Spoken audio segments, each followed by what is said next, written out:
Hello guys, আসসালামু আলাইকুম। Greek cypress থেকে আমি সাব্বির বলছি। কেমন আছেন সবাই? আশা করি সবাই ভালো আছেন। তো কিছু আগের ভিডিওতে কমেন্টসে অনেক লোক জিজ্ঞেস করছে যে ভাই পার্ট টাইম জব নিয়ে কিছু তথ্য দেন আমাদেরকে।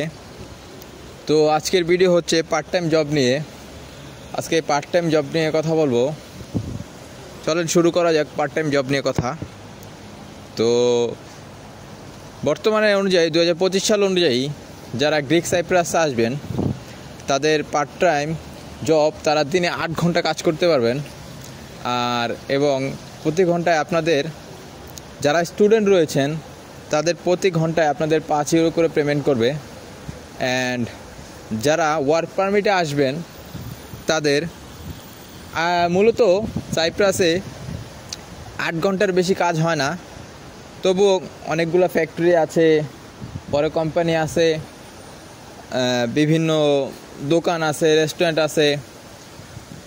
ওইখানে তারা মালিককে বলে দেয় যে কয় ঘন্টা কাজ করবে, মালিকই বলে দিবে যে কয় ঘন্টা কাজ করবে বা কয় ঘন্টা কাজের টাইম। এবং গ্রিক সাইপ্রাসে 2025 সাল অনুযায়ী এবং 2024 সাল 23 সাল অনুযায়ী স্টুডেন্টদের জন্য আগে ভালো সুযোগ সুবিধা ছিল, কিন্তু বর্তমানে 2025 সাল অনুযায়ী গ্রিক সাইপ্রাসে স্টুডেন্টদের জন্য তেমন একটা সুযোগ নেই বলে আমি মনে করি।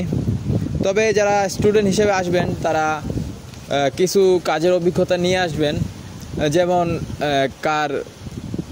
কার রিপেয়ারিং, পরে হচ্ছে রেস্টুরেন্টে অনেক শেফ যারা খাবার বানায় ওই কাজ, এবং নানান কম্পিউটারের কাজ, বিভিন্ন হাতের স্কিল নিয়ে তারপরে গ্রিক সাইপ্রাসে আসবেন। এগুলো করলে হবে কি, আপনি যখন গ্রিক সাইপ্রাসে আসবেন আপনি বসে না থেকে আপনি কাজে জয়েন করতে পারবেন। তো আজকের মতো এইখানেই বিদায় নিচ্ছি। ভালো থাকবেন, সুস্থ থাকবেন। আল্লাহ হাফেজ। পরবর্তী ভিডিওতে কী টপিক নিয়ে ভিডিও চান তা কমেন্ট বক্সে অবশ্যই জানাবেন।